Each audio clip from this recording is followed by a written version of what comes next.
Hello दोस्तों, स्वागत करता हूँ मैं अपने YouTube channel your study mentor में। हेलो मेरे प्यारे बच्चों, क्या हाल चाल? बढ़िया सब। तो आज के हम इस वीडियो में क्लास 12 सामान्य हिंदी का मॉडल पेपर देखेंगे। तो सामान्य हिंदी का मॉडल पेपर है बच्चों।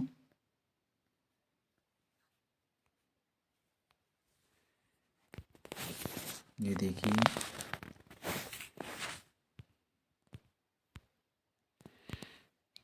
तो पहला क्वेश्चन समय 3 घंटे का रहेगा। पहला क्वेश्चन है, पहले हम लोग 15 मिनट पढ़ने के लिए मिलेंगे और इस प्रश्न पत्र में 2 खंड हैं। दोनों खंडों में सभी को उत्तर देना अनिवार्य है, ये सभी को पता है। तो पहला क्वेश्चन है, शिक्षा का उद्देश्य निबंध के लेखक कौन है? तो मैं बता दे रहा हूँ कि सेकंड नंबर सही होगा।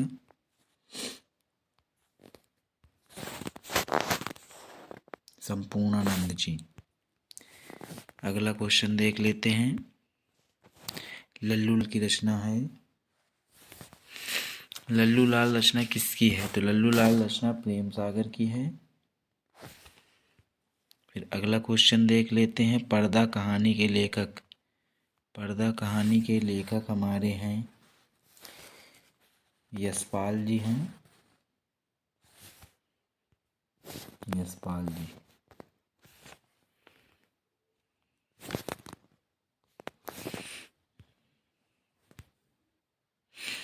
आवारा मसीहा के रचनाकार कौन हैं?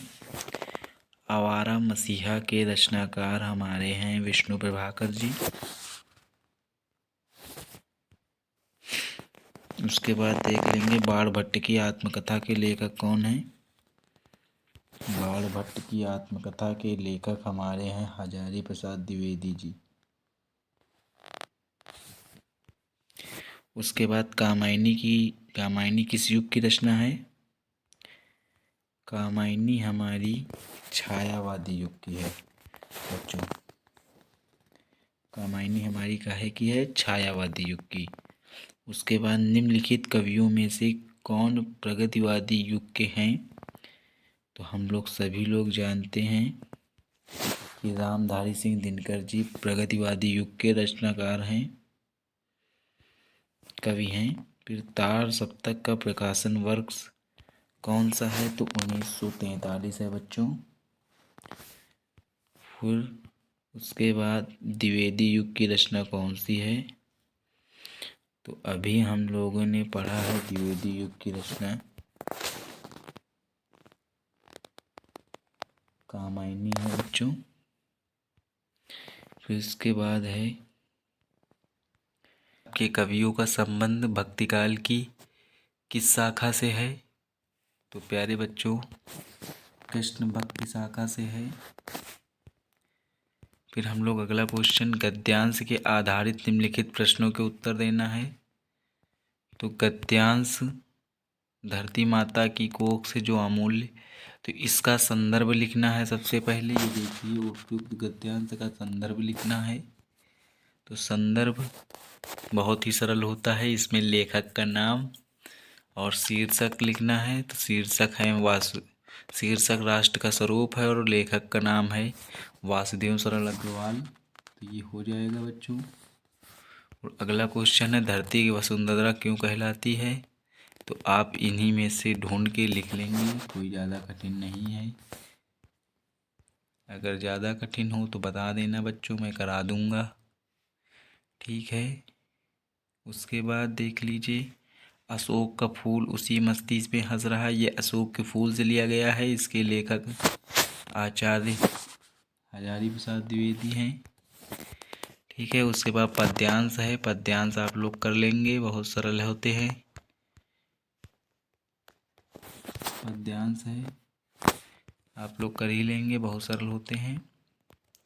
फिर उसके बाद देख लीजिए, लेखक साहित्यिक परिचय, प्रश्न संख्या 5 में साहित्यिक परिचय देना है। सबसे पहले आचार्य हजारी प्रसाद द्विवेदी जी का है। फिर उसके बाद है डॉक्टर APJ अब्दुल कलाम का। फिर उसके बाद है वासुदेव सरल अग्रवाल का। आपको इन तीनों में से एक का लिखना है और शब्द सीमा मिनिमम मतलब मैक्सिमम 80 होनी चाहिए, मतलब ज़्यादा अधिक नहीं लिखना है, नहीं तो टाइम ज़्यादा लगेगा। और हिंदी के पेपर में है,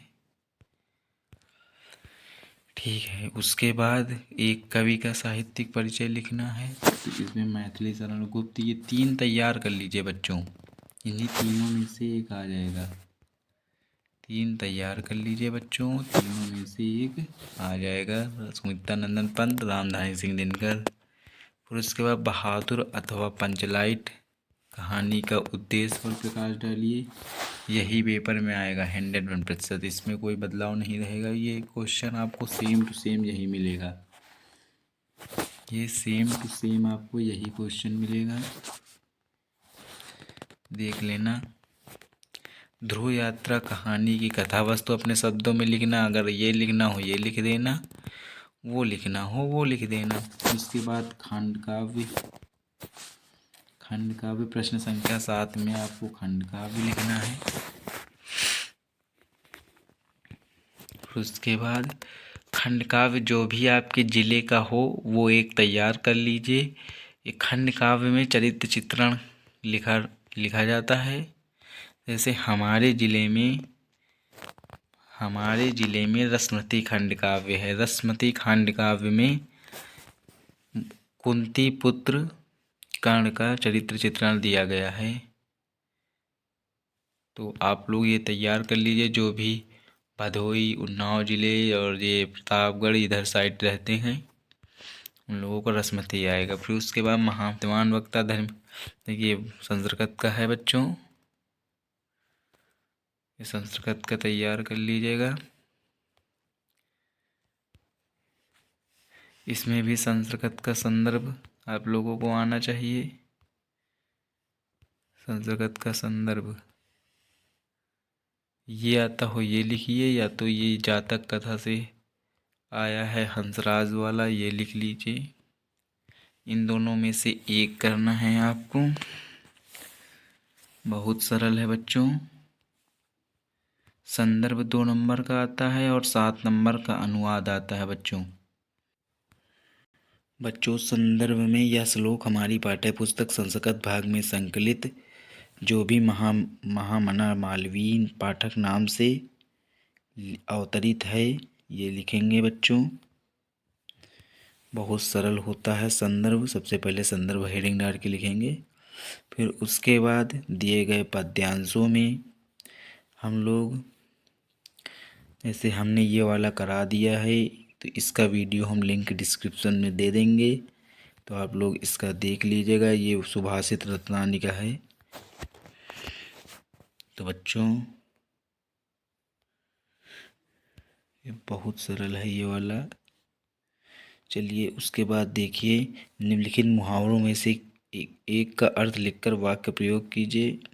तो ये मुहावरे हैं, तलवार की धार पर चलना, टका सा जवाब देना, दाल में काला होना। तो इनमें से एक लिखना है बच्चों, एक, ये देखिए एक का लिखना है बच्चों,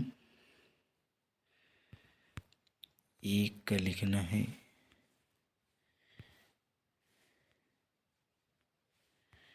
तो एक का लिख देंगे हम लोग।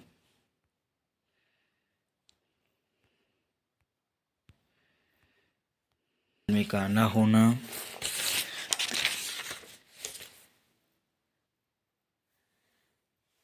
तलवार की धार पर चलना। तलवार की धार पर चलना का मतलब होता है बहुत ही कठिन परिश्रम करना या अत्यधिक मेहनत करना, बहुत कठिन कार्य करना। दाल में नमक काला होना मतलब होता है शंकाग्रस्त होना या किसी पर शक करना।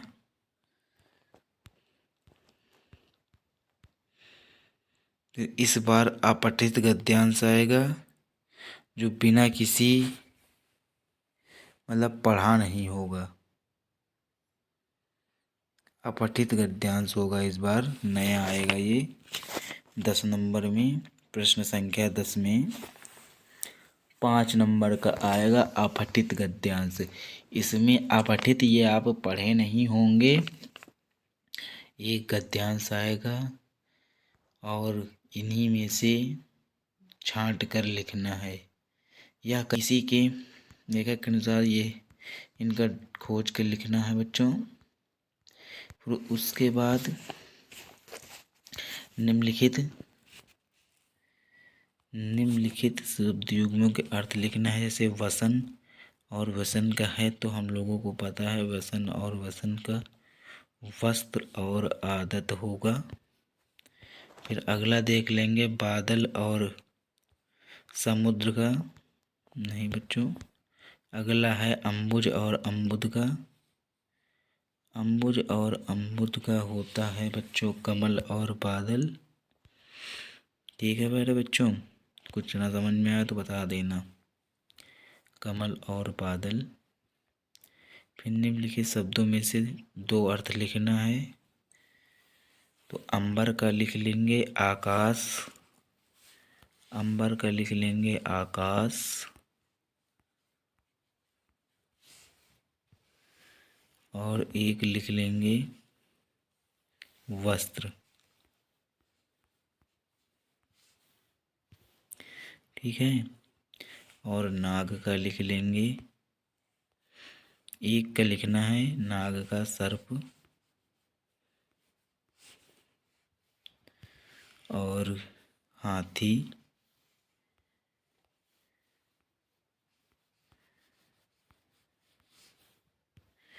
नाग का सर्प और हाथी अंबर का जो नेत्र के सामने हो प्यारे बच्चों उसे हम लोग कहते हैं प्रत्यक्ष। जो नेत्र के सामने हो उसे हम लोग कहते हैं प्रत्यक्ष। इसमें वस्त्र और आदत होगा।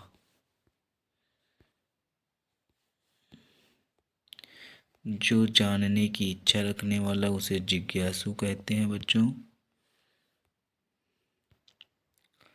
तुम तो कुर्सी पर बैठे है तो यहाँ पे हो होगा, हो।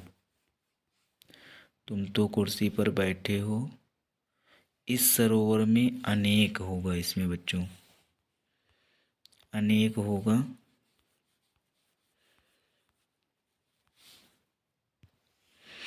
उसके बाद इस सम्मेलन में कवित्री ने भाग लिया। कवियत्री है तो कवित्री बच्चों देखना गलती हो जाती है सबसे।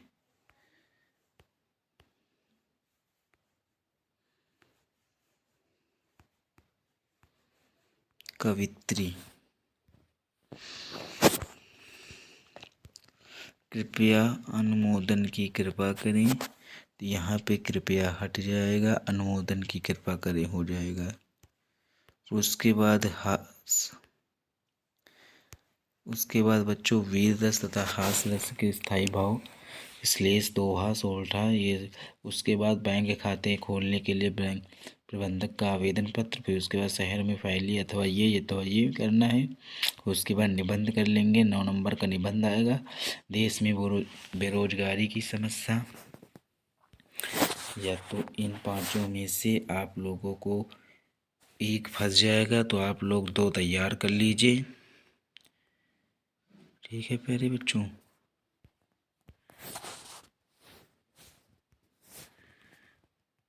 ठीक है बच्चों, धन्यवाद। जय श्री राम। पढ़ते रहिए, सीखते रहिए।